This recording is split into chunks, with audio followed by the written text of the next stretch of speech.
ਸਤਨਾਮ ਸ਼੍ਰੀ ਵਾਹਿਗੁਰੂ ਜੀ। ਨਹਿ ਕਿਨ ਹੋ ਇਹ ਬਾਤ ਜਨਾਈ। ਮੱਖਣ ਸ਼ਾਹ ਲੋਬਾਣੇ ਦੇ ਹਿਰਦੇ ਦੇ ਜਿਹੜੇ ਫੁਰ ਨੇ, ਇਹ ਬਾਈਆਂ ਦੇ ਵਿੱਚੋਂ ਕੋਈ ਵੀ ਬੁੱਝ ਨਹੀਂ ਸਕਿਆ ਹੈ। ਹਮ ਜਹਾਜ ਤਬ ਦੀਨ ਲੰਘਾਈ। ਕਿਸੇ ਨੇ ਵੀ ਆਪਣੀ ਰਸਨਾ ਤੋਂ ਇਜਾਦ ਦੇ ਬਾਰੇ ਬਚਨ ਬਿਲਾਸ ਨਹੀਂ ਕੀਤੇ ਹਨ। ਸਾਦਰ ਸੋਢੀ ਸਭ ਬੈਠਾਵੈ। ਜਿਹੜੇ ਸੋਢੀ ਸਾਹਿਬਜ਼ਾਦੇ ਪਾਸ ਮੱਖਣ ਸ਼ਾਹ ਲੋਬਾਣਾ ਜੀ ਜਾਂਦੇ ਨੇ, ਆਪਣੇ ਵੱਲੋਂ ਅਦਬ ਸਤਿਕਾਰ ਦੇ ਨਾਲ ਤਾਂ ਸਾਰਿਆਂ ਨੇ ਬਿਠਾਇਆ ਸੀ, ਪਰ ਜਿਹੜੀ ਹੁਣ ਅੰਦਰ ਵਿਚਾਰ ਪੈਦਾ ਹੋ ਰਹੀ ਹੈ, ਉਹਦੇ ਬਾਰੇ ਕਿਸੇ ਨੇ ਵੀ ਕੋਈ ਬਚਨ ਨਹੀਂ ਕੀਤਾ ਸੀ। ਸਹਿਤ ਬਿਅੰਗ ਨਿਜ ਸਤੁਤ ਸੁਣਾਵੈ। ਜਿਹੜੇ ਸੋਢੀ ਸਾਹਿਬਜ਼ਾਦੇ ਦੇ ਪਾਸ ਮੱਖਣ ਸ਼ਾਹ ਲੋਬਾਣਾ ਜੀ ਗਏ, ਉਸੇ ਤਰ੍ਹਾਂ ਗੋਲ ਮੋਲ ਗੱਲਾਂ ਬਣਾ ਕਰਕੇ ਇੱਕ ਮਾਇਆ ਪ੍ਰਾਪਤ ਕਰਨ ਦੇ ਲਈ ਤਾਂ ਜ਼ਰੂਰ ਆਪਣੀ ਰਸਨਾ ਤੋਂ ਮੱਖਣ ਸ਼ਾਹ ਲੋਬਾਣੇ ਦੇ ਨਾਲ ਬਚਨ ਕੀਤੇ ਸੀ। ਇਹ ਵੀ ਬੜਾ ਤੇਜ ਮਤ ਨੂੰ ਧਾਰਨ ਕਰਨ ਵਾਲਾ, ਜੋ ਵੀ ਕੋਈ ਹੋ ਜੀ ਗੱਲਬਾਤ ਤੋਰਦਾ, ਮੱਖਣ ਸ਼ਾਹ ਲੋਬਾਣਾ ਉਸੇ ਟਾਈਮ 'ਤੇ ਬੁੱਝ ਲੈਂਦਾ ਸੀ ਵੀ ਇਹ ਤਾਂ ਬਸ ਨਿਸ਼ਾਨੇ ਸਿੱਧੇ ਹੀ ਮੇਰੀ ਮਾਇਆ ਦੇ ਉੱਪਰ ਹੀ ਮਾਰ ਰਹੇ ਹਨ। ਬਾਕ ਖੁਸ਼ੀ ਕੇ ਕਹਿ ਕਨੇਰੀ। ਬੜੇ ਹੋ ਜਾਏ ਖੁਸ਼ੀਆਂ ਦੇ ਬਚਨ ਰਸਨਾ ਤੋਂ ਸਾਰਿਆਂ ਨੇ ਕਹੇ ਸਨ। ਸਿਰੋਂ ਪਾਓ ਦੇ ਮੋਲ ਵਡੇਰੀ। ਇਸੇ ਤਰ੍ਹਾਂ ਬੜਾ ਕੀਮਤੀ ਸਰੋਪਾ ਹਰੇਕ ਨੇ ਭਾਈ ਮੱਖਣ ਸ਼ਾਹ ਲੋਬਾਣੇ ਦੇ ਗਲ ਦੇ ਵਿੱਚ ਤੁਰਨ ਲੱਗਿਆਂ ਪਾ ਦਿੱਤਾ ਸੀ। ਹਮਰੋ ਸਿੱਖ ਸੇਵਕ ਤੂੰ ਭਾਰਾ। ਕਹਿੰਦੇ ਨੇ ਵੀ ਤੂੰ ਤਾਂ ਸਾਡੇ ਚਰਨਾਂ ਦਾ ਬਹੁਤ ਵੱਡਾ ਭਾਰਾ ਸਰਦਾਲੂ ਗੁਰ ਸਿੱਖ ਬਣਿਆ ਹੋਇਆ ਹੈ। ਗੁਰ ਦੀਨਸ ਤੁਜ ਦਰਬ ਉਦਾਰਾ। ਦੇਖ ਸਤਿਗੁਰਾਂ ਨੇ ਕਿਤਨੀ ਮਾਇਆ ਕਿਤਨਾ ਧਨ ਤੈਨੂੰ ਤਰਟ ਕਰਕੇ ਬਖਸ਼ ਦਿੱਤਾ ਹੈ। ਸਿੱਖੀ ਕੋ ਨਿਰਵਾਹ ਕਰੰਤਾ। ਤੂੰ ਗੁਰ ਸਿੱਖੀ ਨੂੰ ਵੀ ਉਸੇ ਤਰ੍ਹਾਂ ਬੜੇ ਲੰਮੇ ਸਮੇਂ ਤੋਂ ਨਿਭਾਉਂਦਾ ਆ ਰਿਹਾ। ਕਈ ਤਾਂ ਥੋੜ੍ਹੇ ਟਾਈਮ ਤੋਂ ਬਾਅਦ ਡੋਲ ਜਾਂਦੇ ਹਨ। ਕਹਿੰਦੇ ਨੇ ਵੀ ਤੈਂ ਗੁਰ ਸਿੱਖੀ ਉਸੇ ਤਰ੍ਹਾਂ ਆਪਣੇ ਮਨ ਦੇ ਅੰਦਰ ਵੀ ਧਾਰਨ ਕੀਤੀ ਹੋਈ ਹੈ। ਸਾਧ ਸਾਧ ਤੁਜ ਵੱਡ ਬੁੱਧਵੰਤਾ। ਕਈਆਂ ਨੇ ਮੱਖਣ ਸ਼ਾਹ ਲੋਬਾਣੇ ਨੂੰ ਆਪਣੇ ਵੱਲੋਂ ਥਾਪੜੇ ਵੀ ਦਿੱਤੇ ਹਨ। ਸ਼ਾਬਾਸ਼, ਤੇਰੇ ਵਰਗੇ ਸ਼ਰਧਾਲੂ ਪ੍ਰੇਮੀ ਹੀ ਗੁਰ ਸਿੱਖ ਹੋਣੇ ਚਾਹੀਦੇ ਹਨ। ਦਰਸ਼ਨ ਕਰਨ ਦੂਰ ਤੇ ਆਇਓ। ਦੇਖ ਟਾਂਡਾ ਨਗਰ ਜਿਹੜਾ ਗੁਜਰਾਤ ਦੇ ਵਿੱਚ ਪੈਂਦਾ ਹੈ, ਉੱਥੋਂ ਆਇਆ ਤੂੰ ਸਤਿਗੁਰਾਂ ਦੇ ਦਰਸ਼ਨ ਕਰਨ ਵਾਸਤੇ ਪਹੁੰਚਿਆ ਹੈ। ਸਭ ਪਰਿਵਾਰ ਸੰਗ ਹੀ ਲਿਆਇਓ। ਜੋ ਵੀ ਇਹਦੇ ਧੀ ਪੁੱਤਰ ਸਨ, ਉਹ ਵੀ ਮੱਖਣ ਸ਼ਾਹ ਦੇ ਨਾਲ ਦਰਸ਼ਨ ਕਰਨ ਵਾਸਤੇ ਆਏ ਸਨ। ਇਤਿਆਦਿਕ ਮੁਖ ਮధుਰ ਬਚਨਾ। ਇਹੋ ਜਿਹੀਆਂ ਮਿੱਠੀਆਂ ਮਿੱਠੀਆਂ ਗੱਲਾਂ ਸਾਰੇ ਸੋਢੀ ਸਾਹਿਬਜ਼ਾਦਿਆਂ ਨੇ ਆਪਣੇ ਵੱਲੋਂ ਕਹਿ ਦਿੱਤੀਆਂ ਹਨ। ਕਹਿ ਕਰ ਸਿੱਖ ਕੋ ਕਰਹਿ ਪ੍ਰਸੰਨਾ। ਮੱਖਣ ਸ਼ਾਹ ਲੋਬਾਣੇ ਨੂੰ ਗੱਲਾਂ ਬਾਤਾਂ ਦੇ ਨਾਲ ਹੀ ਬੜਾ ਆਪਣੇ ਉੱਪਰ ਪ੍ਰਸੰਨ ਕਰਨਾ ਚਾਹੁੰਦੇ ਹਨ। ਆਪਰ ਰੀਤ ਸਤਿਗੁਰ ਕੀ ਜੇਈ। ਜਿਹੜੀ ਹੈ ਬਾਹਰਲੀ ਰਹੁ ਰੀਤੀ ਮਰਜ਼ਾਦਾ, ਉਹ ਤਾਂ ਸਾਰੇ ਬਾਈ ਮੰਜੀਆਂ ਵਾਲਿਆਂ ਨੇ ਉਸੇ ਤਰ੍ਹਾਂ ਧਾਰਨ ਕੀਤੀ ਹੋਈ ਹੈ ਵੀ ਸਿਰ ਦੇ ਉੱਪਰ ਚੌਰ ਝਲਾਉਣਾ, ਵੱਡੇ ਵੱਡੇ ਸਿੰਘਾਸਣ ਲਗਾ ਕਰਕੇ ਬੈਠਣਾ ਹੈ। ਬਾਹਰਲੀ ਜਿਹੜੀ ਮਰਜ਼ਾਦਾ ਉਹ ਤਾਂ ਇਹਨਾਂ ਨੇ ਪਹਿਲੇ ਸਤਿਗੁਰਾਂ ਦੇ ਸਮਾਨ ਹੀ ਉਸੇ ਤਰ੍ਹਾਂ ਧਾਰਨ ਕੀਤੀ ਹੋਈ ਸੀ। ਸਰਬ ਪ੍ਰਕਾਰ ਕਰਤ ਹੈ ਤੇਈ। ਉਸੇ ਤਰ੍ਹਾਂ ਦੇ ਕਰਤਵ ਬਾਈ ਮੰਜੀਆਂ ਵਾਲੇ ਰਲ ਮਿਲ ਕਰਕੇ ਕਰ ਰਹੇ ਹਨ। ਜਿਮ ਬਨ ਮਹਿ ਮ੍ਰਿਗ ਪਤ ਦੁਰ ਰਹਿ। ਜਿਵੇਂ ਕਹਿੰਦੇ ਕਿਤੇ ਚਾਨਕੀ ਬੱਬਰ ਸ਼ਹਿਰ ਜੰਗਲਾਂ ਬੀਆਬਾਨਾਂ ਦੇ ਵਿੱਚ ਜਾ ਕਰਕੇ ਆਪਣੇ ਘੁਰਨੇ ਦੇ ਵਿੱਚ ਬੜ ਕਰਕੇ ਬੈਠ ਜਾਂਦਾ ਹੈ। ਸਭ ਮਿਰਗ ਬਨ ਪਤ ਬਨ ਬਨ ਕਹੈ। ਪਰ ਜਿਹੜੇ ਮਿਰਗ ਉਹ ਆਪਣੇ ਆਪ ਨੂੰ ਹੀ ਪਰ ਰਾਜੇ ਦਾ ਜੰਗਲ ਦਾ ਰਾਜਾ ਕਹਿਣ ਲੱਗ ਜਾਂਦੇ ਹਨ। ਤਥਾ ਰੀਤ ਸਭ ਕਰਤ ਗੁਰੂ ਕੀ। ਇਸੇ ਤਰ੍ਹਾਂ ਜਿਹੜੇ 22 ਦੀ ਗਿਣਤੀ ਦੇ ਵਿੱਚ ਕੁਝ ਮਸੰਦ ਸੋਢੀ ਸਾਹਿਬਜ਼ਾਦੇ ਜਿਹੜੀ ਰਹੁ ਰੀਤੀ ਜੋ ਲਿਬਾਸ ਉਹ ਉਸੇ ਤਰ੍ਹਾਂ ਸਤਿਗੁਰਾਂ ਦੀ ਸਮਾਨੀ ਸਰੀਰ ਦੇ ਉੱਪਰ ਦਿਖਾਵੇ ਦੇ ਲਈ ਧਾਰਨ ਕੀਤਾ ਹੋਇਆ ਸੀ। ਨਹਿ ਪਰੰਤ ਸਿੱਖ ਆਸ ਪੁਰੂ ਕੀ। ਪਰ ਕਿਸੇ ਨੇ ਵੀ ਇਹਨਾਂ ਦੇ ਵਿੱਚੋਂ ਗੁਰ ਸਿੱਖਾਂ ਦੀ ਕੋਈ ਵੀ ਜਿਹੜੀ ਇੱਛਾ ਪੂਰੀ ਨਹੀਂ ਕੀਤੀ ਹੈ। ਕੇਹਰ ਕਰਮ ਕੇਹਰੀ ਕਰੈ। ਜਿਹੜੇ ਹੁਣ ਕਹਿਰੀ ਸ਼ਹਿਰਾਂ ਦੇ ਕਰਮ ਉਤਾ ਕਹਿਰੀ ਸ਼ਹਿਰੀ ਹਮੇਸ਼ਾ ਵਾਸਤੇ ਕਰ ਸਕਦੇ ਹਨ। ਜਿਹੜਾ ਕੋਈ ਸਾਹਮਣੇ ਹੋ ਜਿਹਾ ਮਿਰਗ ਬਾਰਾ ਸਿੰਘ ਆ ਗਿਆ ਉਹਨੇ ਫਿਰ ਕਦੇ ਸੁੱਕਾ ਨਹੀਂ ਜਾਣ ਦੇਣਾ ਹੈ। ਆਪਰ ਮ੍ਰਿਗਨ ਤੀ ਕਿਮ ਨਹਿ ਸਰੈ। ਹੁਣ ਜਿਹੜੇ ਵਿਚਾਰੇ ਡਰਪੋਕ ਮਿਰਗ ਉਹ ਦੂਜਿਆਂ ਨੂੰ ਤਾਂ ਕਦੇ ਮਾਰ ਵੀ ਨਹੀਂ ਸਕਦੇ ਹਨ। ਹਿਮ ਮਨਾਈ ਕਰ ਸਭ ਸੋਢੀਨ। ਜ਼ਿਆਦਾ ਮੱਖਣ ਸ਼ਾਹ ਲਵਾਣੇ ਨੇ ਸਾਰੇ ਸੋਢੀ ਸਾਹਿਬਜ਼ਾਦਿਆਂ ਦੇ ਪਾਸ ਜਾ ਕਰਕੇ ਉਹਨਾਂ ਦੇ ਚਰਨਾਂ ਨੂੰ ਮਨਾ ਲਿਆ ਸੀ। ਦੋਏ ਦੋਏ ਮੋਹਰ ਅਰਪਨਾ ਕੀਨ।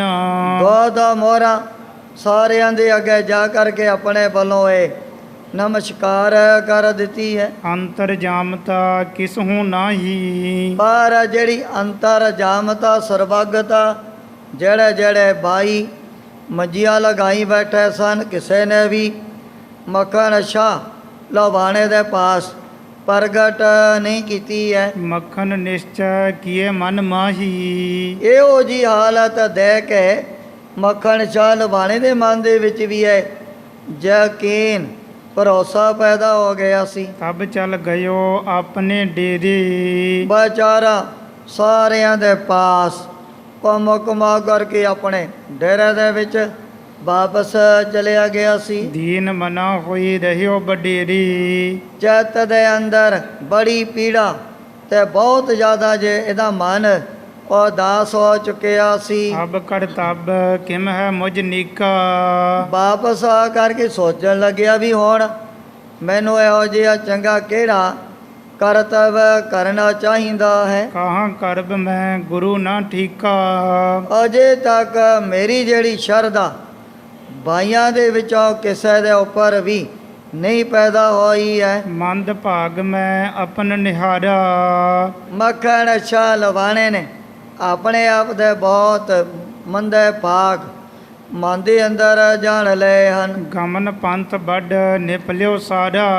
ਹੁਣ ਬੜੀਆਂ ਸੋਚਾਂ ਦੇ ਵਿੱਚ ਪੈ ਗਏ ਭਾਈ ਮੱਖਣ ਸ਼ਾਹ ਲਵਾਣਾ ਜੀ ਵੀ ਦੇਖੋ ਕਿਤਨਾ ਮੈਂ ਪਿੰਡਾ ਵੀ ਪੰਜਾਬ ਦੇ ਵਿੱਚ ਆਉਣ ਦੇ ਲਈ ਤੈਅ ਕੀਤਾ ਹੈ। ਜਤਾ ਕੇਹਰੀ ਕੰਦਰ ਮਾਹੀ। ਜੇ ਮੈਂ ਕੋਈ ਬੱਬਰ ਸ਼ਹਿਰ ਕਿਸੇ ਕੰਦਰਾਂ ਦੇ ਵਿੱਚ ਲੋ ਕਰਕੇ ਬੈਠ ਜਾਂਦਾ ਹੈ। ਜਥਾ ਘਟਾ ਮਹਿ ਰੱਬ ਦੁਰ ਜਾਹੀ। ਜਾ ਫਿਰ ਕਈ ਦਫਾ ਜਿਹੜੇ ਵੱਡੇ ਵੱਡੇ ਕਾਲੇ ਬੱਦਲ ਉਹ ਸੂਰਜ ਦੀ ਰੋਸ਼ਨੀ ਨੂੰ ਵੀ ਠਾਕਾ ਲੈਂਦੇ ਹਨ। ਪਤਾ ਨਹੀਂ ਲੱਗਦਾ ਵੀ ਕਾਹਦੇ ਵਿੱਚ ਸੂਰਜ ਚੜਿਆ ਜਾਂ ਨਹੀਂ।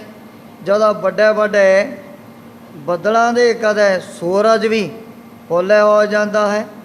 ਮਹਾਰਾਜ ਜਿਮ ਰਹਿ ਰਣ ਵਸੈ। ਜਿਵੇਂ ਕਹਿੰਦੇ ਕੋਈ ਚੱਕਰਵਰਤੀ ਬਾਦਸ਼ਾਹ ਆਪਣੇ ਮਹਿਲਾਂ ਦੇ ਵਿੱਚ ਜਾ ਕਰਕੇ ਗਾਇਬ ਹੋ ਜਾਂਦਾ ਹੈ। ਛਾਪੇ ਗੁਰੂ ਤਿਮ ਨਹੀਂ ਪ੍ਰਕਾਸ਼ੈ। ਇਸੇ ਤਰ੍ਹਾਂ ਮੱਖਣ ਸ਼ਾਹ ਲਵਾਣਾ ਜੀ ਸੋਚਣ ਲੱਗੇ ਵੀ ਹੈ ਤਾਂ ਪੂਰੇ ਗੁਰੂ ਜੀ ਆ ਬਾਬੇ ਬਕਾਲੇ ਦੇ ਵਿੱਚ ਹੀ, ਪਰ ਅਜੇ ਤੱਕ ਉਹਨਾਂ ਨੇ ਆਪਣਾ ਆਪ ਜਿਹੜਾ ਛਪਾ ਕਰਕੇ ਰੱਖਿਆ ਹੋਇਆ ਹੈ। ਸਤਿਗੁਰ ਦਰਸ਼ਨ ਸਾਰ ਸਰਬ ਕੋ। ਪਰ ਸਤਿਗੁਰੂ ਜੀ ਦਾ ਦਰਸ਼ਨ ਕਰਨ ਦੇ ਨਾਲ ਤਾਂ ਗੁਰ ਸਿੱਖਾਂ ਦੇ ਮਨ ਦੇ ਜਿਹੜੇ ਭਰਮ ਮਨ ਦੇ ਅੰਦਰ ਬੜਾ ਇਹੋ ਜਿਹਾ ਖੇੜਾ ਪੈਦਾ ਹੋ ਜਾਂਦਾ ਹੈ। ਨਹਿ ਪਾਇਓ ਨਹਿ ਦਿਓ ਦਰਬ ਕੋ। ਨਾ ਤਾਂ ਮੱਖਣ ਸ਼ਾਹ ਲਵਾਣੇ ਨੂੰ ਪੂਰੇ ਗੁਰੂ ਦੀ ਪ੍ਰਾਪਤੀ ਹੋਈ ਹੈ,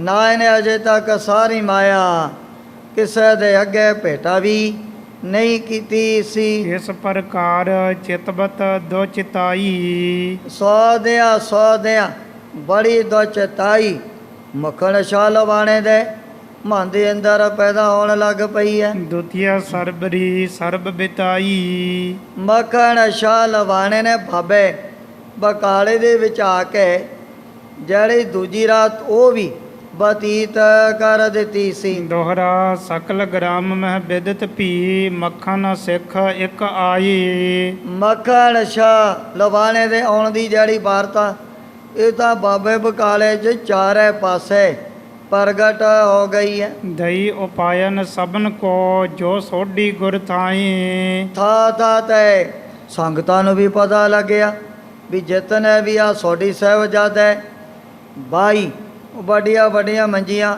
ਲਗਾ ਕਰਕੇ ਬੈਠੇ ਹਨ। ਥੋੜੀ ਭੇਟਾ ਮੱਖਣ ਸ਼ਾਹ ਲਵਾਣੇ ਨੇ ਸਾਰਿਆਂ ਦੇ ਅੱਗੇ ਰੱਖ ਦਿੱਤੀ ਹੈ। ਦਈ ਉਪਾਇਨ ਸਭਨ ਕੋ ਜੋ ਸੋਢੀ ਗੁਰ ਥਾਈ। ਜਿਹੜੇ ਵੀ ਸੋਢੀ ਕੁਲ ਦੇ ਸਾਹਿਬਜ਼ਾਦੇ ਆਪਣੇ ਆਪ ਨੂੰ ਗੁਰੂ ਹੋਣ ਦਾ ਦਾਵਾ ਕਰ ਰਹੇ ਸੀ, ਸਾਰਿਆਂ ਦਾ ਮੱਖਣ ਸ਼ਾਹ ਲਵਾਣੇ ਨੇ ਆਪਣੇ ਵੱਲੋਂ ਮਾਣ ਸਤਿਕਾਰ ਕਰ ਦਿੱਤਾ ਹੈ। ਚੌਪਾਈ ਸ੍ਰੀ ਗੁਰ ਤੇਗ ਬਹਾਦਰ ਮਾਤਾ। ਜਦੋਂ ਇਸ ਹਕੀਕਤ ਦਾ ਸਤਿਗੁਰੂ ਤੇਗ ਬਹਾਦਰ ਸਾਹਿਬ ਜੀ ਮਹਾਰਾਜ ਦੇ ਮਾਤਾ ਜੀ ਸਤਿਕਾਰਯੋਗ ਮਾਤਾ ਨਾਨਕੀ ਜੀ, ਉਹਨਾਂ ਨੂੰ ਵੀ ਸੇਵਕਾਂ ਦਾਸਾਂ ਨੇ ਸਾਰੀ ਗੱਲਬਾਤ ਆ ਕਰਕੇ ਦੱਸ ਦਿੱਤੀ ਹੈ। ਨਾਮ ਨਾਨਕੀ ਜਗ ਬਖਿਆਤਾ। ਮਾਤਾ ਜੀ ਦਾ ਜਿਹੜਾ ਨਾਮ ਦੁਨੀਆ ਦੇ ਵਿੱਚ ਚਾਰੇ ਪਾਸੇ ਪ੍ਰਗਟ ਹੈ। ਪਤ ਵਰਤਾ ਧਰਮਾਤਮ ਰੂਪਾ। ਮਾਤਾ ਨਾਨਕੀ ਜੀ ਬਹੁਤ ਹੀ ਧਰਮਗ ਖਿਆਲਾਂ ਦੇ ਤੇ ਜਿਨ੍ਹਾਂ ਨੇ ਪਹਿਲਾਂ ਤੋਂ ਹੀ ਆਪਣਾ ਪਤੀ ਬ੍ਰਤ ਧਰਮ ਵੀ ਧਾਰਨ ਕੀਤਾ ਹੋਇਆ ਸੀ। ਰੋਚਰ ਸੁਸ਼ੀਲਾ ਗੁਣ ਨ ਅਨੂਪਾ। ਜਿਹੜੇ ਸ਼ੋਭ ਗਣ ਮਾਤਾ ਜੀ ਦੇ ਅੰਦਰ ਪਾਏ ਜਾਂਦੇ ਹਨ, ਬਹੁਤ ਹੀ ਮਿੱਠਾ ਔਰ ਨਿੱਘਾ ਸੁਭਾਅ ਵੀ ਮਾਤਾ ਨਾਨਕੀ ਜੀ ਨੇ ਧਾਰਨ ਕੀਤਾ ਹੋਇਆ ਹੈ। ਮਦਰ ਭਾਸ਼ਨੀ ਦੀਰਘ ਦਰਸ਼ਾ। ਮਾਤਾ ਨਾਨਕੀ ਜੀ ਬਹੁਤ ਹੀ ਦੀਰਘ ਦਰਸੀ ਸਨ, ਬੜੀਆਂ ਲੰਮੀਆਂ ਵਿਚਾਰਾ ਕਰਨ ਵਾਲੇ ਵੀ ਨੇ। ਹਰ ਵਕਤ ਜਿਹੜਾ ਵੀ ਆ ਗਿਆ ਉਸ ਦਾ ਆਪਣੇ ਵੱਲੋਂ ਸਤਿਕਾਰ ਵੀ ਕਰਿਆ ਕਰਦੇ ਸੀ ਔਰ ਰਸਨਾ ਤੋਂ ਬੜੇ ਮਿੱਠੇ ਬਚਨ ਵੀ ਕਰਦੇ ਹਨ। ਸਤਿਗੁਰ ਧਿਆਨ ਪਰਾਇਨ ਹਰਸ਼ਾ। ਮਾਤਾ ਨਾਨਕੀ ਜੀ ਹਰ ਵਕਤ ਸਤਿਗੁਰੂ ਜੀ ਦੇ ਧਿਆਨ ਦੇ ਤਤ ਪਾਰੀ ਰਾਤ ਦਿਨ ਰਿਆ ਕਰਦੇ ਸਨ। ਪ੍ਰਿਆ ਪੁੱਤਰਾ ਮਨ ਮ੍ਰਿਦੁਲ ਕੋਲੀਨਾ। ਮਾਤਾ ਜੀ ਦਾ ਜਿਹੜਾ ਜਨ ਉਹ ਵੀ ਬੜੀ ਉੱਚੀ ਕੋਲ ਦੇ ਵਿੱਚ ਹੋਇਆ ਔਰ ਮੇਰੀ ਪੀਰੀ ਦੇ ਮਾਲਕ ਸਤਿਗੁਰੂ ਜੀ ਦੇ ਚਰਨਾਂ ਦੇ ਵਿੱਚ ਰਹਿ ਕੇ ਵੀ ਮਾਤਾ ਨਾਨਕੀ ਜੀ ਨੇ ਬੜੀ ਸੇਵਾ ਕੀਤੀ ਹੈ। ਹਰ ਵਕਤ ਆਪਣੇ ਪਿਆਰੇ ਸਾਹਿਬਜ਼ਾਦੇ ਨੂੰ ਬੜਾ ਪ੍ਰੇਮ ਵੀ ਕਰਨ ਵਾਲੇ ਹਨ। ਸਦਾ ਕਿਰਪਾਲੂ ਪਰਮ ਅਦੀਨਾ। ਮਾਤਾ ਜੀ ਦੇ ਚਿੱਤ ਦੇ ਅੰਦਰ ਹਰ ਬਾਤ ਬੜੀ ਦਇਆ, ਇਸੇ ਤਰ੍ਹਾਂ ਬੜਾ ਰਹਿਮ ਵੀ ਭਰਿਆ ਰਹਿੰਦਾ ਸੀ। ਤਿਸ ਟਿਗ ਗਏ ਦਾਸ ਤਬ ਦੌੜੀ। ਜਿਹੜੇ ਸੇਵਕ ਦਾਸ ਦੌੜੇ ਮਾਤਾ ਜੀ ਦੇ ਪਾਸ ਪਹੁੰਚ ਗਏ ਹਨ। ਬੈਠੀ ਚਿੱਤ ਸ਼ਾਂਤੀ ਘਰ ਠੌਰੀ। ਮਾਤਾ ਜੀ ਤਾਂ ਭਾਵੇਂ ਆਪਣੇ ਘਰ ਦੇ ਵਿੱਚ ਬੜੀ ਸ਼ਾਂਤੀ ਚੈਨ ਧਾਰਨ ਕਰਕੇ ਬੈਠੇ ਸਨ। ਕਹਿਓ ਜਾਈ ਹੈ ਦੀਰਘ ਮਾਤਾ। ਉਹਨਾਂ ਗੌਰ ਸਿੱਖਾਂ ਸੇਵਕਾਂ ਦਾਸਾਂ ਨੇ ਜਿਵੇਂ ਵੀ ਮੱਖਣ ਸ਼ਾਹ ਲਵਾਣੇ ਨੂੰ ਸਾਰੇ ਸੋਢੀ ਸਾਹਿਬਜ਼ਾਦੇ ਅੱਗੇ ਮੱਥਾ ਵੀ ਟੇਕਦੇ ਹੋਇਆ ਦੇਖ ਲਿਆ ਸੀ। ਇੱਕ ਸਿੱਖ ਆਇਓ ਗੁਰ ਜਸ ਗਿਆਤਾ। ਕਹਿ ਲਗੇ ਮਾਤਾ ਜੀ ਇੱਕ ਬਹੁਤ ਵੱਡਾ ਪਾਰਾ ਅਮੀਰ ਧਨਾੜ ਗੁਰ ਸਿੱਖ ਬਾਬੇ ਬਕਾਲੇ ਦੇ ਵਿੱਚ ਚੱਲ ਕਰਕੇ ਆਇਆ ਹੈ ਤੇ ਉਸ ਨੂੰ ਗੁਰੂਆਂ ਵਾਲੇ ਗਿਆਨ ਵੀ ਮਨ ਦੇ ਵਿੱਚ ਉਹਨੇ ਧਾਰਨ ਕੀਤਾ ਹੋਇਆ ਹੈ। ਧਨੀ ਮਹਿਤ ਬੁੱਧਵੰਤ ਕਨੇਰਾ। ਸਾਨੂੰ ਪਤਾ ਲੱਗਿਆ ਵੀ ਜਿੱਥੇ ਉਹ ਬੜਾ ਅਮੀਰ ਧਨਾੜ ਤੇ ਉੱਥੇ ਉਹਨੇ ਪੜ੍ਹੀ ਸ੍ਰੇਸ਼ਟ ਬੁੱਧ ਵੀ ਧਾਰਨ ਕੀਤੀ ਹੋਈ ਹੈ। ਕੱਲ ਸੰਧਿਆ ਕੀਏ ਬਾਹਰ ਡੇਰਾ। ਕੱਲ ਸ਼ਾਮ ਦੇ ਵਕਤ ਉਹਨੇ ਆ ਸ਼ਹਿਰ ਤੋਂ ਬਾਹਰਲੇ ਪਾਸੇ ਆਪਣਾ ਡੇਰਾ ਲਗਾਇਆ ਸੀ। ਸਾਥ ਮਨੁੱਖਨ ਕੋ ਸਮੁਦਾਇਆ। ਜੈ ਦੇ ਨਾਲ ਬਹੁਤ ਸਾਰੇ ਪ੍ਰਾਣੀ ਬੜੇ ਨੌਕਰ ਵੀ ਚੱਲ ਕਰਕੇ ਆਏ ਹਨ। ਆਜ ਗ੍ਰਾਮ ਅੰਤਰ ਚਲ ਆਇਆ। ਕਹਿਣ ਲੱਗੇ ਮਾਤਾ ਜੀ ਅਸੀਂ ਇਹ ਸਾਰੀ ਵਾਰਤਾ ਸਾਹਮਣੇ ਦੇ ਕਰਕੇ ਆਇਆ। ਅੱਜ ਜਦੋਂ ਉਹ ਨਗਰ ਦੇ ਵਿੱਚ ਚੱਲ ਕਰਕੇ ਆਏ ਸਨ, ਪੂਰਬ ਗਇਓ ਧੀਰ ਮਲ ਡੇਰੀ। ਸਭ ਤੋਂ ਪਹਿਲਾਂ ਉਹ ਬਾਬਾ ਧੀਰਮਲ ਜੀ ਦੇ ਡੇਰੇ ਦੇ ਵਿੱਚ ਪਹੁੰਚੇ ਸਨ। ਸੋ ਜਸ ਮਸੰਦ ਕਹਿ ਤਿਸ ਪ੍ਰੇਰੀ। ਪਰ ਜਿਹੜੇ ਬਾਬਾ ਧੀਰਮਲ ਜੀ ਦੇ ਵੱਡੇ ਵੱਡੇ ਮਸੰਦ ਉਹਦੀ ਵਡਿਆਈ ਕਰਕੇ ਆਪਣੇ ਬਲ ਪ੍ਰੇਰਨਾ ਚਾਹੁੰਦੇ ਸਨ। ਸਪਤ ਅਸ਼ਰਫੀ ਤਹਾਂ ਚੜਾਈ। ਬਾਬਾ ਧੀਰਮਲ ਜੀ ਦੇ ਡੇਰੇ 'ਚ ਉਹਨੇ 7 ਜਿਹੜੀਆਂ ਸੋਨੇ ਦੀਆਂ ਮੋਹਰਾਂ ਆਪਣੇ ਵੱਲੋਂ ਭੇਟਾ ਕੀਤੀਆਂ ਹਨ। ਦਵੈ ਦਵੈ ਸਭ ਹਨ ਸੋਢੀਆਂ ਥਾਈ। ਜਿਹੜੇ ਹੋਰ ਸੋਢੀ ਸਾਹਿਬਜ਼ਾਦੇ ਥਾਂ ਥਾਂ ਤੇ ਆਪਣੇ 22 ਸਿੰਘਾਸਣ ਲਗਾ ਕਰਕੇ ਬੈਠੇ ਨੇ।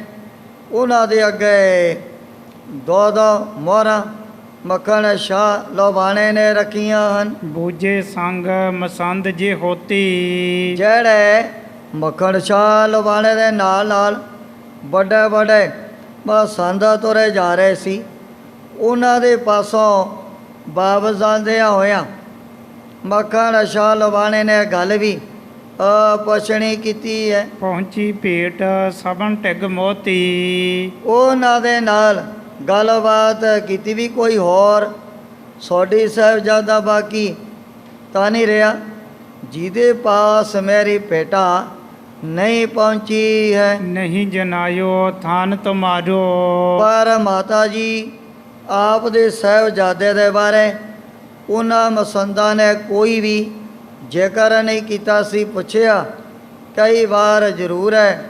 ਮੱਖਣ ਸ਼ਾਹ ਲੋਬਾਣੇ ਨੇ ਵੀ ਕਹਤੇ ਹੋਰ ਕੋਈ ਸੋਢੀ ਸਾਹਿਬਜ਼ਾਦਾ ਬਾਕੀ ਤਾਂ ਨਹੀਂ ਰਹਿ ਗਿਆ ਹੈ। ਤਬ ਸਿੱਖ ਗਇਓ ਬਹਿਰ ਧਨਵਾਰੋ। ਪਰ ਮਸੰਦਾ ਤੋਂ ਸੁਣ ਕਰਕੇ ਬੜਾ ਅਮੀਰ ਧਨਾੜ ਗੁਰ ਸਿੱਖ ਵਾਪਸ ਆਪਣੇ ਡੇਰੇ ਦੇ ਵਿੱਚ ਚਲਿਆ ਗਿਆ ਹੈ। ਪੁੱਤਰ ਆਪ ਕੀ ਬਾਹਰ ਨਾ ਬੈਸੀ। ਕਹਿ ਲਗੇ ਮਾਤਾ ਜੀ ਦੇਖੋ ਆਪ ਜੀ ਦੇ ਸਾਹਿਬਜ਼ਾਦੇ ਨੇ ਤਾਂ ਕਦੇ ਵੀ ਕੋਈ ਬਾਹਰ ਬੈਠ ਕਰਕੇ ਸਿੰਘਾਸਣ ਨਹੀਂ ਲਗਾਇਆ ਹੈ। ਕ੍ਰਿਤ ਨਾ ਕਰਹਿ ਸਭ ਸੋਢੀ ਜੈਸੀ। ਆ ਜਿਵੇਂ ਨਾ ਸੋਢੀ ਸਾਹਿਬਜ਼ਾਦੇ ਆ ਦੇਖੋ ਮਸੰਦਾਂ ਦੇ ਨਾਲ ਕਿਤਨੀ ਇਹਨਾਂ ਨੇ ਆਪਣੀ ਬਾਕ ਵੀ ਬਣਾਈ ਹੋਈ ਹੈ। ਕਿਮ ਆਵਹਿ ਧਨ ਸਿੱਖ ਨਹਿ ਜਨ ਹੈ। ਜਿਹੜੇ ਵੀ ਦੇਸ਼ਾਂ ਵਿਦੇਸ਼ਾਂ ਦੇ ਵਿੱਚ ਆਉਣ ਵਾਲੇ ਮਸੰਦ ਉਹਨਾਂ ਦੇ ਨਾਲ ਸਾਰੇ ਹੀ ਸੋਢੀ ਸਾਹਿਬਜ਼ਾਦੇ ਮਿਲਦੇ ਗਿਲਦੇ ਹਨ।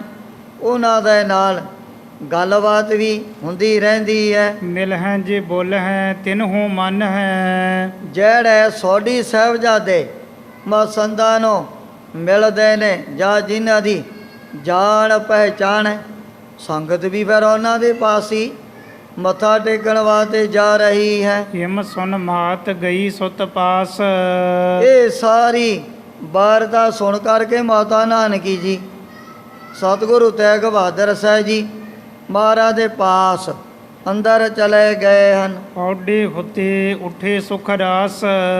ਸਤਿਗੁਰੂ ਜੀ ਆਪਣੀ ਮੌਤ ਦੇ ਵਿੱਚ ਉਸ ਸਮੇਂ ਲੰਮੇ ਪਏ ਸੀ। ਜਦੋਂ ਮਾਤਾ ਜੀ ਨੂੰ ਦੇਖਿਆ ਉਸੇ ਬਾਤ ਦਾ ਸਤਿਕਾਰ ਕਰਨ ਦੇ ਲਈ ਉੱਠ ਕਰਕੇ ਬੈਠ ਗਏ ਹਨ। ਇੱਕ ਦੋਏ ਸਿੱਖ ਦਾਸ ਥਿਤ ਤੀਰ।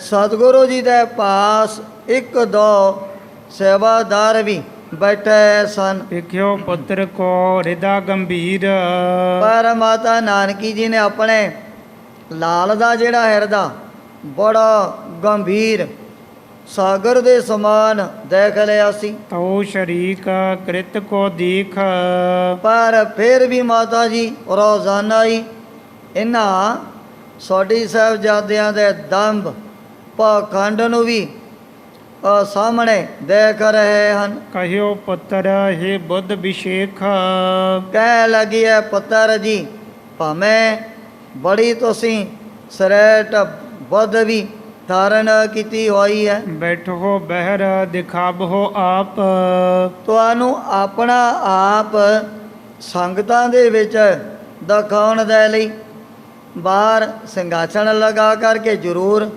ਬੈਠਣਾ ਚਾਹੀਦਾ ਹੈ। ਕਰੋ ਮਸੰਦਨ ਸੰਗ ਮਿਲਾਪ, ਜਿਹੜੇ ਦੇਸ਼ਾਂ ਵਿਦੇਸ਼ਾਂ ਦੇ ਵਿੱਚ ਆਉਣ ਵਾਲੇ ਵੱਡੇ ਵੱਡੇ ਮਸੰਦ, ਕਦੇ ਵੀ ਉਹਨਾਂ ਦੇ ਨਾਲ ਤੁਸੀਂ ਕੋਈ ਆਪਣਾ ਮੇਲ ਮਿਲਾਪ ਜਾਣ ਪਹਿਚਾਣ ਨਹੀਂ ਧਾਰਨ ਕੀਤੀ ਹੈ। ਪਿਤਾ ਤੁਮਾਰੇ ਕੀ ਇਹ ਗਾਦੀ, ਇਹ ਜਿਹੜੀ ਗੁਰਤਾ ਗੱਦੀ ਤੁਹਾਡੇ ਪਿਤਾ ਦੀ ਹੈ, ਇਹ ਤਾਂ ਐਵੇਂ ਧੱਕੇ ਦੇ ਨਾਲ ਹੀ ਆਪਣੇ ਵੱਲੋਂ ਪਾਖੰਡ ਦੰਭ ਕਮਾਉਂਦੇ ਹੋਇਆਂ ਦੇ ਉੱਪਰ ਕਬਜ਼ਾ ਕਰਨਾ ਚਾਹੁੰਦੇ ਹਨ। ਕਰੋ ਰੀਤ ਜਿਮ ਹੈ ਗੁਰ ਆਦੀ, ਜਿਵੇਂ ਪਹਿਲੇ ਗੁਰੂਆਂ ਨੇ ਇਹ ਰੋ ਰੀਤੀ ਮਰਜ਼ਾਦਾ ਧਾਰਨ ਕੀਤੀ ਹੋਈ ਸੀ। ਦਰਸ਼ਨ ਦੇਹੋ ਉਪਾਇਨ ਲੇਹੋ, ਜ਼ਿਆਦਾ ਤੁਸੀਂ ਬਾਹਰ ਸਿੰਘਾਸਣ ਤੇ ਬੈਠੋਗੇ, ਫਿਰ ਹੀ ਤੁਹਾਡੇ ਪਾਸ ਸੰਗਤਾਂ ਨੇ ਚੱਲ ਕਰਕੇ ਆਉਣਾ ਹੈ। ਬੈਠੋ ਬੋਲੋ ਸਹਿਤ ਸਨੇਹੋ, ਜੈ ਕਰ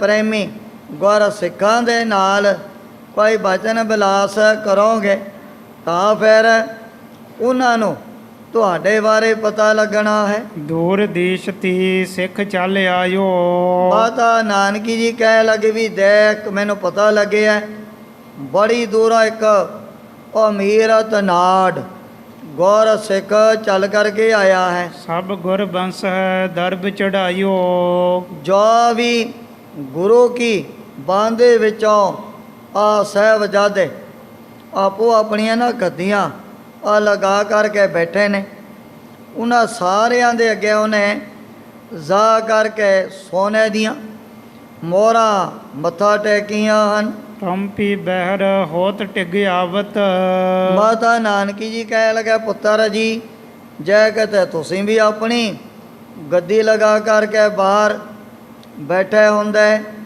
ਫਿਰ ਉਹਨੇ ਤੁਹਾਡੇ ਪਾਸ ਵੀ ਚੱਲ ਕਰਕੇ ਆ ਜਾਣਾ ਸੀ। ਸਭ ਕੇ ਸਮ ਪਿਖ ਧਨ ਅਰ ਪਾਵਤ, ਜਿਵੇਂ ਹੋਰ ਸੋਢੀ ਸਾਹਿਬਜ਼ਾਦਿਆਂ ਦੇ ਅੱਗੇ ਉਹਨੇ ਮਾਇਆ ਭੇਟਾ ਕੀਤੀ ਹੈ, ਇਸੇ ਤਰ੍ਹਾਂ ਤੁਹਾਡੇ ਅੱਗੇ ਥੋੜੀ ਜਾਂ ਬਹੁਤੀ ਮਾਇਆ ਲਿਆ ਕਰਕੇ ਉਹਨੇ ਨਮਸਕਾਰ ਕਰ ਦੇਣੀ ਸੀ। ਇਹ ਸੁਤ ਜੋ ਪਰਿਵਾਰ ਗੁਜ਼ਾਰਾ, ਕਹਿ ਲੱਗੀ ਪੁੱਤਰ ਜੀ ਇਉਂ ਅੰਦਰ ਬੈਠਿਆ ਹੋਇਆ ਆਪਣੇ ਪਰਿਵਾਰ ਦਾ ਗੁਜ਼ਾਰਾ ਕਿਵੇਂ ਚੱਲੇਗਾ। ਆਈ ਬਹਿਰਤੀ ਹੋਤ ਆਹਾਰਾ, ਆ ਰੋਜ਼ਾਨਾ ਭੋਜਨ ਪਾਣੀ ਸਾਨੂੰ ਬਾਹਰ ਹੋਈ ਮੰਗਵਾਉਣਾ ਪੈਂਦਾ ਹੈ। ਕਰਹਿ ਸ਼ਰੀਕ ਈਰਖਾ ਸਾਰੀ, ਜਿਹੜੇ ਸੋਢੀ ਸਾਹਿਬਜ਼ਾਦੇ ਉਹ ਤਾਂ ਹਰ ਵਕਤ ਤੁਹਾਡੇ ਨਾਲ ਬੜੀ ਈਰਖਾ ਅੰਦਰੋਂ ਅੰਦਰ ਹੀ ਕਰ ਰਹੇ ਹਨ। ਹਮ ਗੁਰ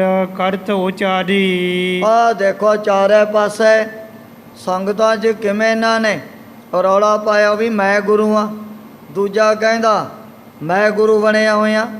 ਆ ਗੁਰੂ ਗੁਰੂ ਬਣਦੇ ਦੇਖੋ ਕਿਵੇਂ ਚਾਰੇ ਪਾਸੇ ਬੜੇ ਝਗੜੇ ਝਾਟੇ ਵੱਧ ਚੁੱਕੇ ਹਨ। ਦੇ ਰਿਸ਼ਵਤ ਬਹੁ ਕਰਹਿ ਉਪਾਈ, ਮਾ ਸੰਤਾਂ ਨੂੰ ਨਾ ਇਹ ਔਰ ਰਿਸ਼ਵਤ ਦੇ ਕਰਕੇ ਸਾਰੇ ਆਪੋ ਆਪਣੇ ਬਾਲੀ ਖਿੱਚੀ ਜਾਂਦੇ ਹਨ। ਜਿਉਂ ਜਿਉਂ ਲਿਹੇ ਮਸੰਦ ਮਿਲਾਈ, ਜਿਵੇਂ ਕਿਵੇਂ ਹੋ ਸਕਦਾ ਹੈ ਮਾ ਸੰਤਾਂ ਨੂੰ ਆਪਣੇ ਨਾਲ ਮਿਲਾ ਲੈਂਦੇ ਹਨ। ਜੋ ਮਸੰਦ ਮਿਲ ਨਿਜ ਪਖ ਧਾਰੈ, ਜਿਹੜਾ ਵੀ ਮਸੰਦ ਹੋਣ ਕਿਸੇ ਸੋਢੀ ਸਾਹਿਬਜ਼ਾਦੇ ਨਾਲ ਮਿਲਿਆ ਸਾਰੀ ਸੰਗਤ ਨੂੰ ਉੱਥੇ ਹੀ ਉਹ ਫਿਰ ਪ੍ਰੇਰ ਕੇ ਲੈ ਜਾਂਦੇ ਹਨ। ਦੀਸ਼ਨ ਸੰਗਤ ਲਿਆਏ ਸੰਗਾਰੈ। ਉਸ ਸੋਢੀ ਸਾਹਿਬਜ਼ਾਦੇ ਦੇ ਪਾਸ ਵਿਦੇਸ਼ਾਂ ਚੋਂ ਸੰਗਤਾਂ ਨੂੰ ਲੈ ਕਰਕੇ ਆਉਂਦੇ ਹਨ। ਹਰ ਪਾਵਹਿ ਧਨ ਤਿਨ ਕੇ ਪਾਸ।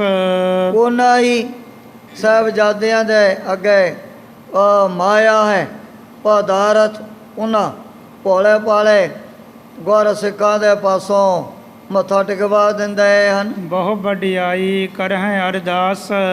ਜਿਹੜੇ ਸੰਤ ਉਹਨਾਂ ਸੋਢੀ ਸਾਹਿਬਜ਼ਾਦਿਆਂ ਦੀ ਬੜੀ ਆਪਣੇ ਵੱਲੋਂ ਵਡਿਆਈ ਕਰਦੇ ਹੋਇਆ ਔਰ ਅਰਦਾਸਾਂ ਵੀ ਕਰਵਾਉਂਦੇ ਹਨ ਵੀ ਇਹ ਸਰਬੱਗ ਹੈ, ਅੰਤਰਜਾਮੀ ਹੈ, ਤੁਹਾਡੀਆਂ ਮਨੋਕਾਮਨਾ ਆਪਣੇ ਆਪ ਹੀ ਪੂਰੀਆਂ ਕਰ ਦੇਣੀਆਂ ਹਨ। ਧਨੀ ਸ਼ਰੀਕ ਹਮਾਰੇ ਭਈ। ਮਾਤਾ ਜੀ ਕਹਿਣ ਲੱਗੇ ਵੀ ਜਿਹੜੇ ਆਪਣੇ ਸ਼ਰੀਕ ਸੋਢੀ ਸਾਹਿਬਜ਼ਾਦੇ ਦੰਬਾ ਕਮਾਉਂਦਿਆਂ ਵੀ ਦੇ ਲਾ ਕਿਤਨਾ ਬੜੇ ਅਮੀਰ ਤਨਾੜ ਬਣੇ ਬੈਠੇ ਹਨ। ਐਸ਼ਵਰਜ ਅਦਕ ਸਭਨ ਟਿਗ ਥੀਏ। ਸਾਰੇ ਸੋਢੀ ਸਾਹਿਬਜ਼ਾਦਿਆਂ ਦੇ ਪਾਸ ਬੜੀ ਬਪੋਤੀ ਬੜਾ ਇਹੋ ਜਿਹਾ ਇਹ ਦੁਨਿਆਵੀ ਐਸ਼ਵਰਜ ਵਧਿਆ ਹੋਇਆ ਹੈ। ਪਾਛਲ ਰੀਤ ਤਿਆਗ ਦੇਹੁ ਤਾਤ। ਉਸ ਸਮੇਂ ਮਾਤਾ ਨਾਨਕੀ ਜੀ ਮਹਾਰਾਜ ਨੂੰ ਬੜੇ ਲਾਡਾਂ ਦੇ ਨਾਲ ਸਮਝਾਉਣ ਲੱਗੇ ਨੇ ਵੀ ਆ ਜਿਹੜਾ ਮਸਤਾਨਾ ਸੁਭਾਅ ਇਹ ਤਾਂ ਤੁਸੀਂ ਭਾਵੇਂ ਪਹਿਲਾਂ ਤੋਂ ਹੀ ਧਾਰਨ ਕੀਤਾ ਹੋਇਆ ਹੈ। ਸਭਨ ਵਿਖੈ ਬਰਤ ਹੋ ਬਖਿਆਤ। ਪ੍ਰਗਟ ਹੋ ਕੇ ਤੁਹਾਨੂੰ ਵੀ ਸੰਗਤਾਂ ਦੇ ਵਿੱਚ ਵਿਚਰਨਾ ਚਾਹੀਦਾ ਹੈ। ਅੰਤਰ ਬੈਠਿਓ ਲਖਹਿ ਨਾ ਕੋਈ। ਤੁਹਾਨੂੰ ਅੰਦਰ ਬੈਠਿਆ ਹੋਇਆ ਕਿਸੇ ਨੇ ਵੀ ਜਾਣਨਾ ਨਹੀਂ, ਨਾ ਕੋਈ ਆ ਕਰਕੇ ਤੁਹਾਡੇ ਚਰਨਾਂ ਦੀ ਪੂਜਾ ਕਰੂਗਾ। ਕਿਮ ਪੂਜ ਹੈ ਤੁਮ ਕੋ ਸਿੱਖ ਜੋਈ। ਜਿਹੜੇ ਸਰਦਾਲੋ ਪ੍ਰੇਮੀ ਗੁਰ ਸਿੱਖ ਜਦੋਂ ਪਤਾ ਹੀ ਨਹੀਂ ਤੁਹਾਡੇ ਬਾਰੇ, ਫਿਰ ਪੂਜਾ ਵੀ ਕਿਵੇਂ ਆ ਕਰਕੇ ਉਹ ਕਰ ਸਕਦੇ ਹਨ। ਤੁਮਰੇ ਪਿਤਾ ਪਿਤਾਮੇ ਜੈਸੀ। ਜਿਵੇਂ ਤੁਹਾਡੇ ਪਿਤਾ ਜੀ, ਤੁਹਾਡੇ ਦਾਦਾ ਗੁਰੂ ਜੀ ਇਹ ਗੁਰਤਾ ਗੱਦੀ ਲਗਾ ਕਰਕੇ ਨਾ ਸੰਗਤਾਂ ਦੇ ਵਿੱਚ ਬੈਠਿਆ ਕਰਦੇ ਸਤਿਗੁਰੂ ਅਰਜਨ ਦੇਵ ਜੀ ਮਹਾਰਾਜ ਕਿਤਨੇ ਮਹਾਨ ਵੱਡੇ ਵੱਡੇ ਪਰਉਪਕਾਰ ਕੀਤੇ। ਉਹ ਤੋਂ ਬਾਅਦ ਗੁਰਤਾ ਗੱਦੀ ਦੇ ਮਾਲਕ ਸਤਿਗੁਰੂ ਹਰਗੋਬਿੰਦ ਸਾਹਿਬ ਜੀ ਮਹਾਰਾਜ ਸੱਚੇ ਪਾਤਸ਼ਾਹ ਬਣੇ ਸੀ। ਮਾਤਾ ਜੀ ਕਹਿੰਦੇ ਨੇ ਵੀ ਦੇਖੋ ਉਹ ਵੀ ਬਾਹਰ ਆਪਣਾ ਸਿੰਘਾਸਣ ਲਗਾ ਕਰਕੇ ਸੰਗਤਾਂ ਦੇ ਵਿੱਚ ਸਜਿਆ ਕਰਦੇ ਸਨ। ਕਰਹੁ ਆਚਰਨ ਨੀਕ ਬਿਦ ਤੈਸੀ। ਉਸੇ ਤਰ੍ਹਾਂ ਦਾ ਜਿਹੜਾ ਵਿਵਹਾਰ ਤੁਹਾਨੂੰ ਵੀ ਆਪ ਹੀ ਕਰਨਾ ਚਾਹੀਦਾ ਹੈ। ਨਰਨ ਵਿਖੈ ਕਰਹਿ ਨਾ ਵਿਵਹਾਰਾ। ਜਿਹੜੇ ਹੁਣ ਸੰਗਤਾਂ ਦੇ ਵਿੱਚ ਜਾ ਕਰਕੇ ਕੋਈ ਵੀ ਆਪਣਾ ਵਿਵਹਾਰ ਕੰਮ ਧੰਦਾ ਨਹੀਂ ਕਰਦੇ ਹਨ। ਤੇ ਕੋ ਕਹਿ ਇਹ ਮਤਵਾਰਾ। ਪਰ ਜਿਹੜੇ ਦੁਨਿਆਵੀ ਚੁਸਤ ਚਲਾਕ ਲੋਕ ਉਹਨਾਂ ਨੂੰ ਤਾਂ ਫਿਰ ਕਮਲਿਆਂ ਦੇ ਸਮਾਨ ਹੀ ਮਨ ਦੇ ਵਿੱਚ ਸਮਝਣ ਲੱਗ ਜਾਂਦੇ ਹਨ ਵੀ ਦਾ ਦਿਮਾਗ ਤਾਂ ਕੰਮ ਕਰਦਾ ਨਹੀਂ। ਕਮਲਿਆਂ ਦੇ ਸਮਾਨ ਉਸੇ ਤਰ੍ਹਾਂ ਅੱਠੇ ਪੈਰ ਰਾਤ ਦਿਨ ਅੰਦਰ ਹੀ ਬੈਠੇ ਰਹਿੰਦੇ ਹਨ। ਇਹ ਸੁਤ ਜਾਂਤੀ ਬੈਠੋ ਬਾਹਰ। ਇਸੇ ਕਰਕੇ ਮਾਤਾ ਨਾਨਕੀ ਜੀ ਬਾਰ-ਬਾਰ ਮਹਾਰਾਜ ਨੂੰ ਬਾਹਰ ਬੈਠਣ ਦੇ ਲਈ ਆਪਣੇ ਵੱਲੋਂ ਪ੍ਰੇਰਨਾ ਕਰਦੇ ਹਨ। ਬੋਲੋ ਮਿਲੋ ਹੋਏ ਜਗ ਜਾਹਰ। ਜਦੋਂ ਸੰਗਤਾਂ ਦੇ ਨਾਲ ਮਿਲੋਗੇ ਬਚਨ ਵਿਲਾਸ ਕਰੋਗੇ ਤੁਸੀਂ ਤਾਂ ਆਪਣੇ ਆਪ ਹੀ ਚਾਰੇ ਪਾਸੇ ਪ੍ਰਗਟ ਹੋ ਜਾਣਾ ਹੈ। ਦੇਖੋ ਸ਼ਰੀਕ ਕਰਤ ਕ੍ਰਿਤ ਜੈਸੀ। ਦੇਖੋ ਆ ਸੋਢੀ ਸਾਹਿਬਜ਼ਾਦਿਆਂ ਨੇ ਕਿ ਮੈਂ ਸੰਗਤਾਂ ਨੂੰ ਬੜੇ ਭਰਮਾਂ ਦੇ ਵਿੱਚ ਪਾ ਦਿੱਤਾ ਹੈ। ਦਰਬ ਪਾਵ ਹੈ ਜੈਸੀ ਕੈਸੀ। ਜੈਸੇ ਕੈਸੇ ਜਿਵੇਂ ਕਿਵੇਂ ਹੋਇਆ ਉਸੇ ਤਰ੍ਹਾਂ ਬਸ ਸੰਗਤਾਂ ਦੇ ਪਾਸੋਂ ਮਾਇਆ ਹੀ ਬਟੋਰਨ ਲੱਗੇ ਹੋਏ ਨੇ। ਆਪਨ ਆਪ ਕੋ ਵੱਡੋ ਕਹਾਹੀ।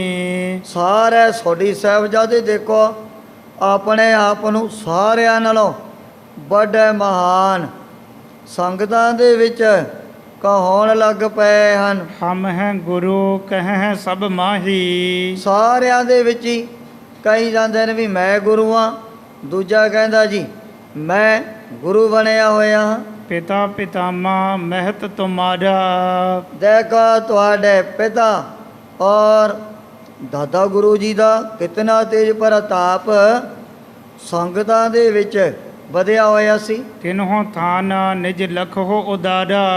ਤਾਂ ਅਸੀਂ ਉਸ ਅਸਥਾਨ ਦੇ ਉੱਪਰ ਆਪਣੇ ਆਪ ਨੂੰ ਜਾਣਨਾ ਕਰੋ। ਜਨਨੀ ਗਿਰਾ ਸੁਨੀ ਕਰ ਮੌਨ। ਸਤਿਗੁਰੂ ਤੇਗ ਬਹਾਦਰ ਸਾਹਿਬ ਜੀ ਮਹਾਰਾਜ ਨੇ ਮਾਤਾ ਜੀ ਦਾ ਜਿਹੜੇ ਬਚਨ ਉਸੇ ਤਰ੍ਹਾਂ ਚੁੱਪ ਧਾਰਨ ਕਰਕੇ ਸੁਣ ਲਏ ਹਨ। ਨਹਿ ਉੱਤਰ ਦੀਨਸ ਬਿਦ ਕੌਣ।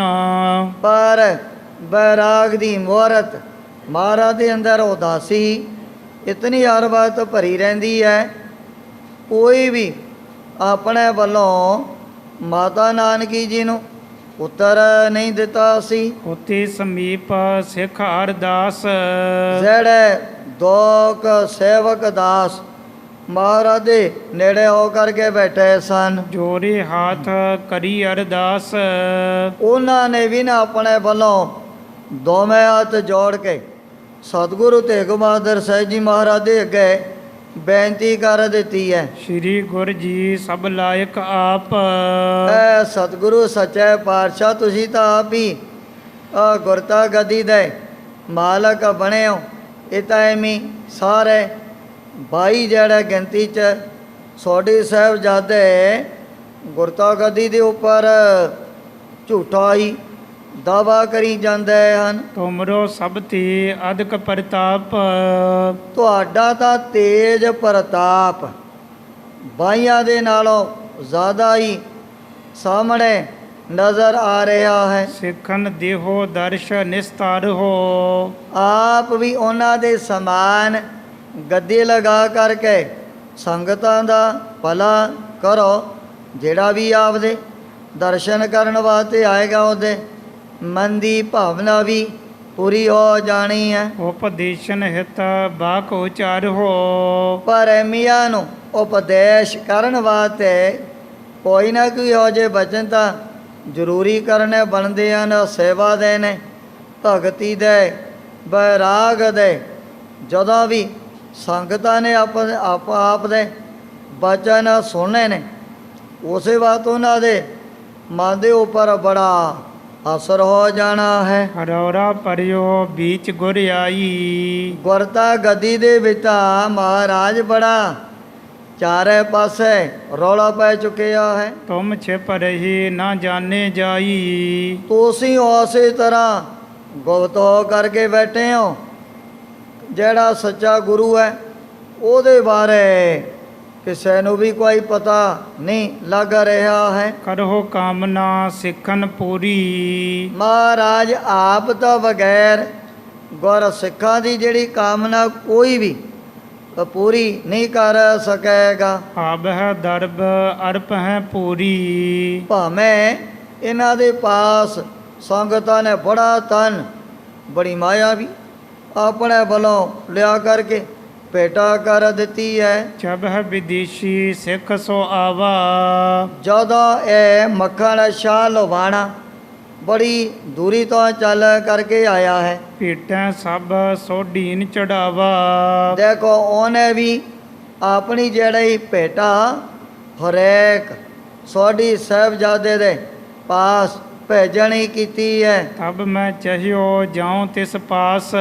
ਜਿਹੜੇ ਨਾ ਦੋ ਕ ਸੇਵਾਦਾਰ ਮਹਾਰਾਜ ਦੇ ਪਾਸ ਬੈਠੇ ਸੀ, ਉਹ ਬੇਨਤੀ ਕਰਨ ਲੱਗੇ ਵੀ ਉਸ ਸਮੇਂ ਮੈਂ ਵੀ ਮੱਖਣ ਸ਼ਾਹ ਲਵਾਣੇ ਦੇ ਨੇੜੇ ਹੋ ਕਰਕੇ ਦੱਸਣ ਦਾ ਯਤਨ ਤਾਂ ਬਹੁਤ ਜ਼ਿਆਦਾ ਕੀਤਾ ਸੀ ਵੀ ਮੈਂ ਆਪ ਦੇ ਬਾਰੇ ਮੱਖਣ ਸ਼ਾਹ ਲਵਾਣੇ ਨੂੰ ਦੱਸਦਿਆਂ ਵੀ ਸਤਿਗੁਰੂ ਜੀ ਤਾਂ ਭੋਰਾ ਸਾਹਿਬ ਦੇ ਵਿੱਚ ਬੈਠੇ ਹਨ। ਕਰੋ ਆਪ ਕੀ ਬਾਤ ਪ੍ਰਕਾਸ਼।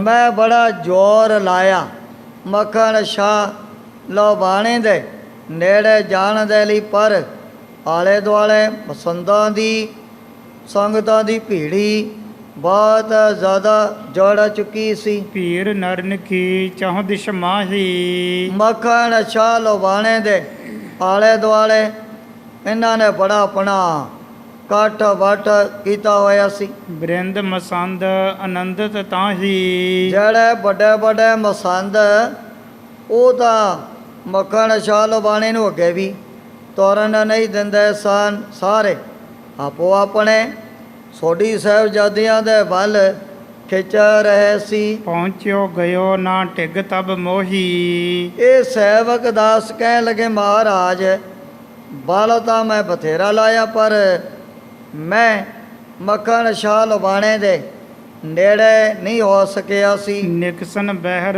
ਗ੍ਰਾਮ ਤਿਸ ਹੋਹੀ। ਜ਼ਿਆਦਾ ਮੱਖਣ ਸ਼ਾਹ ਲੋਬਾਣਾ ਜੀ ਆਪਣੇ ਨੌਕਰਾਂ ਚਾਕਰਾਂ ਔਰ ਮਸੰਦਾਂ ਦੀ ਭੀੜ ਦੇ ਸਮੇਤ ਨਗਰ ਚੋਂ ਬਾਹਰ ਚਲੇ ਗਏ ਸਨ। ਦੇਖ ਸੋ ਮੈਂ ਹਟ ਰਹਿਓ ਪਿਚਾਰੀ। ਉਹ ਸਮੇਂ ਮੈਂ ਆ ਦੇ ਕਰਕੇ ਪਿੱਛੇ ਮੁੜ ਆਇਆ ਵੀ ਇਹਦੇ ਨੇੜੇ ਤਾਂ ਮੈਨੂੰ ਕਿਸੇ ਨੇ ਵੀ ਨਹੀਂ ਹੋਣ ਦੇਣਾ ਹੈ। ਆਪਰਨਾ ਸੁਧ ਕਿਨ ਤਿਸਾ ਉਚਾਰੀ। ਆਪ ਦੀ ਜਿਹੜੀ ਖਬਰ ਕਿਸੇ ਵੀ ਮਸੰਦ ਨੇ ਮੱਖਣ ਸ਼ਾਹ ਲੋਬਾਣੇ ਦੇ ਪਾਸ ਨਹੀਂ ਦਸੀ ਹੈ।